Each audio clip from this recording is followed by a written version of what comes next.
राम शेतकरी बांधवांनो, मी ज्ञानेश्वर मुळे सर्व शेतकरी बांधवांचं बळीराजा यूट्यूब चॅनलवरती हार्दिक स्वागत करतो। तर शेतकरी बांधवांनो, या व्हिडिओच्या माध्यमातून पीक विम्या संदर्भात एक महत्त्वपूर्ण असं अपडेट म्हणजे 2020, 2021, 2022, 2023 या मागच्या 4 वर्षाच्या पीक विम्याचं वाटप राज्य सरकारच्या माध्यमातून चालू करण्यात आलेलं आहे। जुलै महिन्याच्या शेवटीपर्यंत शेतकरी बांधवांच्या खात्यामध्ये मागच्या 4 वर्षाचा पीक विमा जमा होणार आहे। तर शेतकरी बांधवांनो, त्या संदर्भात एक महत्त्वपूर्ण असं अपडेट म्हणजे कोणत्या जिल्ह्यामध्ये या पीक विम्याचा लाभ मिळणार आहे त्या संदर्भात एक महत्त्वपूर्ण असं अपडेट आपण या व्हिडिओच्या माध्यमातून सविस्तरपणे पाहण्याचा प्रयत्न करणार आहोत। व्हिडिओ शेवटपर्यंत नक्की बघा।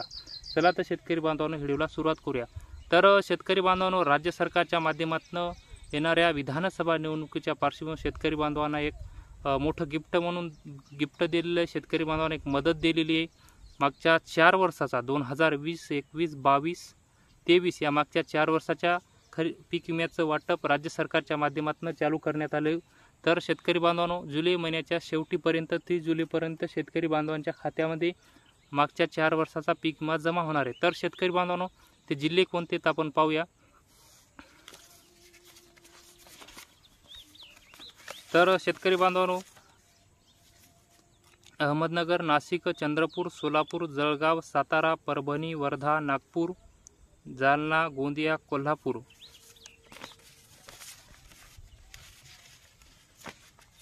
छत्रपती संभाजीनगर, वाशिम, बुलढाणा, सांगली, बीड, नंदुरबार, हिंगोली, अकोला, धुळे, पुणे, धाराशिव, लातूर, नांदेड, ठाणे, रत्नागिरी, सिंधुदुर्ग, यवतमाळ, अमरावती, गडचिरोली। तर या 34 जिल्ह्यामध्ये राज्य सरकारच्या माध्यमातून पुन्हा एकदा मागच्या 4 वर्षाचा पीक विमा जमा करण्यास सुरुवात झाली। तर शेतकरी बांधवांनो, राज्य सरकारनं हा मोठा निर्णय कशामुळे घेतला असेल तर येणाऱ्या विधानसभा निवडणुकीच्या पार्श्वभूमीवर या सरकारला शेतकऱ्याची मतं वळवण्यासाठी शेतकरी बांधवांना मोठ्या प्रमाणात निधीची घोषणा हे सरकार करत आहे। तर शेतकरी बांधवांनो, राज्य सरकारचा आपला एक विचार केला तर मध्य प्रदेशच्या धर्तीवर मध्य प्रदेशमध्ये शिवराज सिंह चौहान यांनी विधानसभेमध्ये भाजपची सत्ता आणण्यासाठी एक प्लॅन केला। ही महिलांची मतं वळवण्यासाठी माझी लाडकी बहीण योजना, तर ही योजना राबवली। त्या योजनेअंतर्गत महिलांना 1,500 रुपयाचा लाभ मध्य प्रदेश सरकारनं दिला। त्यामुळं तिथं मध्य प्रदेशमध्ये भारतीय जनता पार्टीचं सरकार आलं। तर त्याच पार्श्वभूमीवर राज्य सरकारने सुद्धा मुख्यमंत्री माझी लाडकी बहीण योजना राबवली। कारण की येणाऱ्या विधानसभा निवडणुकीच्या पार्श्वभूमीवर महिलांची मतं वळवण्यासाठी राज्य सरकारच्या माध्यमातून मुख्यमंत्री माझी लाडकी बहीण योजना राबवली। त्या योजनेचा 1,500 रुपये महिन्याला देणारी योजना राज्य सरकारच्या माध्यमातून राबवली। त्याचमुळं शेतकरी बांधवांना सुद्धा मागच्या 2020, 21, 22, 23 या मागच्या 4 वर्षाचा पीक विमा वाटप सुरू झालं आहे। तर शेतकरी बांधवांना आपण आपले बँक खाते चेक करू शकता की आपण मागच्या 4 वर्षामध्ये कोणत्या विमा भरताळी कोणत्या बँकेचं अकाउंट दिलं होतं ते आपण अकाउंट जाऊन चेक करू शकता। कारण की एखाद्या वेळेस मेसेज येत नाही। तर शेतकरी बांधवांना आपण मागच्या 4 वर्षाचा विमा जमा होत आहे आपण आपल्या बँक खात्यात जाऊन चेक करू शकता। तर शेतकरी बांधवांनो, येणाऱ्या विधानसभा निवडणुकीच्या पार्श्वभूमीवर सरकारनं मोठा निर्णय घेतलेला आहे। शेतकरी बांधवांना भरघोस निधी देण्याचा प्रयत्न केलेला आहे। तर शेतकरी बांधवांनो, मागच्या 4 वर्षाचा 2020, 21, 22, 23 मागच्या 4 वर्षाचा पीक विमा वाटप सुरू झाले आहे। 34 जिल्ह्यातील शेतकरी बांधवांच्या खात्यामध्ये विमा जमा होण्यास सुरुवात झालेली आहे। तर शेतकरी बांधवांनो, मी पुन्हा एकदा 34 जिल्हे कोणते तर आपण या व्हिडिओच्या माध्यमातून पुन्हा एकदा सांगण्याचा प्रयत्न करणार आहे। तर छत्रपती संभाजीनगर, वाशिम, बुलढाणा, सांगली, बीड, नंदुरबार, हिंगोली, अकोला, धुळे, पुणे, धाराशिव, लातूर, नांदेड, ठाणे, रत्नागिरी, सिंधुदुर्ग, यवतमाळ, अमरावती, गडचिरोली। तर शेतकरी बांधवांनो, अहमदनगर, नाशिक, चंद्रपूर, सोलापूर, जळगाव, सातारा, परभणी, वर्धा, नागपूर, जालना, गोंदिया, कोल्हापूर, तर या 34 जिल्ह्यामध्ये राज्य सरकारच्या माध्यमातून पुन्हा एकदा मागच्या 4 वर्षाचा 2020, 21, 22, 23 मागच्या 4 वर्षाच्या पीक विम्याचं वाटप सुरू केलं आहे। कारण की विधानसभा निवडणुकीच्या पार्श्वभूमीवर सरकारनं मोठा निर्णय घेतलेला आहे।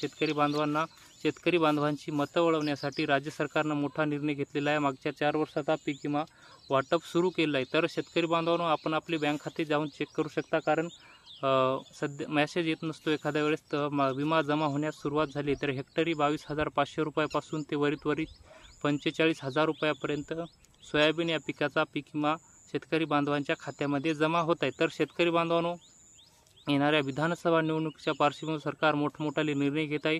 त्याचबरोबर राज्य सरकारने राबवलेली नमो शेतकरी महासन्मान निधी योजना, यासुद्धा योजनेचे हप्ते याच महिन्यामध्ये किंवा ऑगस्ट महिन्याच्या पहिल्या आठवड्यामध्ये या नमो शेतकरी महासन्मान निधी योजनेचा 4था व 5वा हप्तासुद्धा सरकार याच महिन्यामध्ये किंवा ऑगस्ट महिन्याच्या पहिल्या आठवड्यामध्ये वितरित करणार आहे। तर शेतकरी बांधवांना सध्या पैशाचा वर्षाव सरकार करत आहे, कारण की विधानसभा निवडणुका जवळ आलेल्या आहेत। महाविकास आघाडीचं पुन्हा एकदा सरकार येण्यासाठी शेतकरी बांधवांना मोठ्या निधीची घोषणा करत आहे।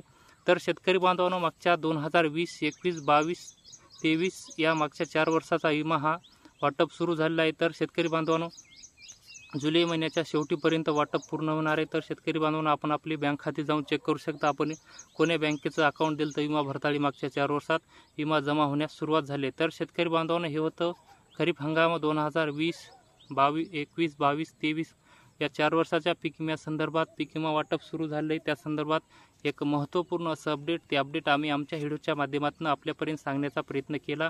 तर हे अपडेट आपल्याला कसं वाटलं ते आपण कमेंट बॉक्समध्ये नक्की कळवावं, व तुम्ही जर आमच्या यूट्यूब चॅनलवर नवीन असाल तर चॅनलला पण नक्की सबस्क्राईब करून ठेवा, जेणेकरून तुम्हाला शेती संबंधित असेच नवनवीन व्हिडिओ आमच्या चॅनलवर पाहायला मिळतील। चला तर शेतकरी बांधवांनो तुर्तास इथं थांबतो, तुमची रजा घेतो, तोपर्यंत धन्यवाद।